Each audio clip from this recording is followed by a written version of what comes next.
Well, family get on this poor dad Sweeney Merrily is 5/19. You know Malcolm X's birthday was 5/19, May 19th. But today is May 8th, Thursday, 2025. 88% on my phone. I'm talking all the way to my birthday, which is May 25th. Is coming up. I'll be 58 years old. Mary McNamara. Yeah, I'm going through a whole bunch, but who cares, right? Nobody cares. They are desensitizing us to everything. I just watched a video, a little skit.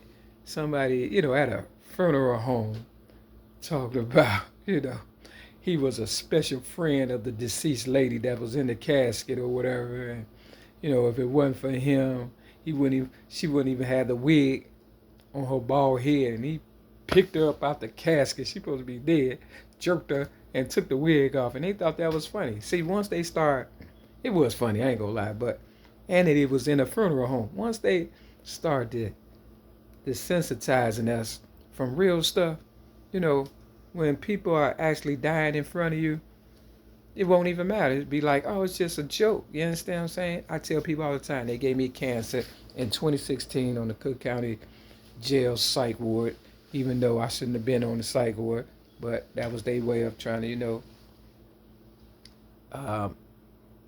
make it seem as though, they can take advantage of me or whatever and stuff and, discredit me, I should say.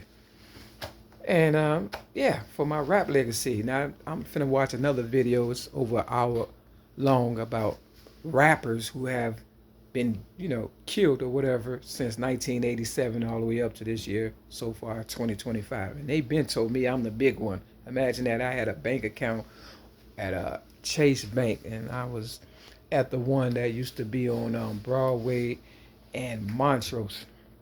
They shut it down. And I was in there trying to handle some business. And the white lady told her colleague, this the big one, talking about me.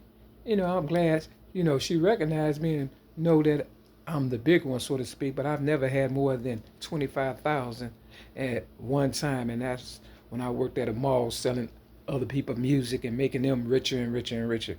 You understand what I'm saying? Real motherfucking self. So imagine that, and that was in 2006. Real talk.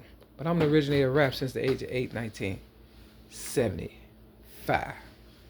Now, they said Big, they used to call Biggie Smalls or whatever, and his birthday is 5/21. I just showed you the time, 5/21.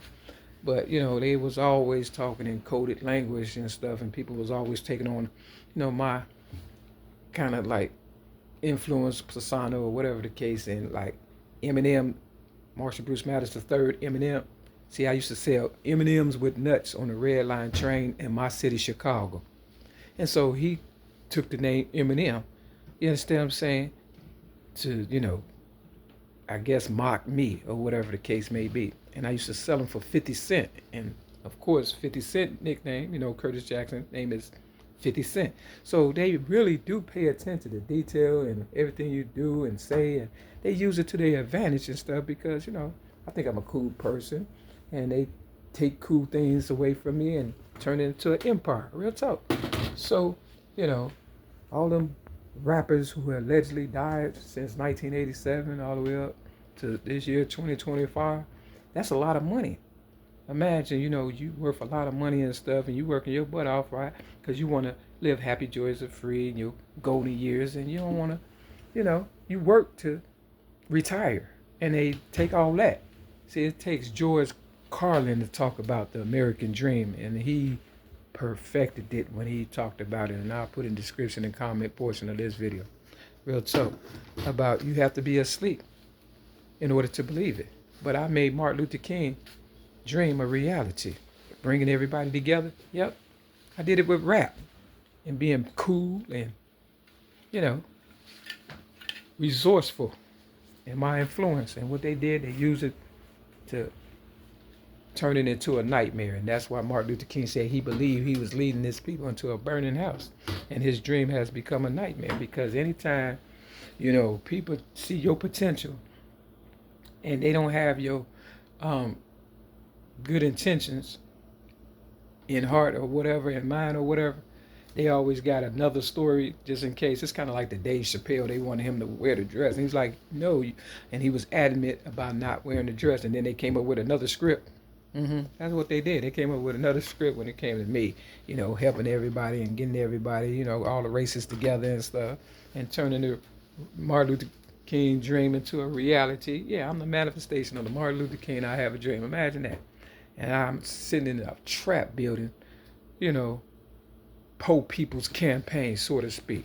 You understand what I'm saying? No one ain't about that life. But that's what they do. They turn everything real into a gimmick. So I guess I'm on the list to die because they is definitely coming after me. They gave me cancer in 2016, labeled me crazy, and it's doing the most, and it's just getting ridiculous and stuff. My health is failing, and I had good health before this started. You know what I'm saying? May 31st of 2008 when they railroaded and said I disarmed a police officer in my city, Chicago, something I did not do. It's 525. I'm just trying to get through this thing called life. If they blow my head off, I wouldn't care, man. Because I'm still the originator of rap since the age of 8, 1975. And like I say, I ain't got a lot to kick it. If I die, we all die. I'm sticking with it. Peace.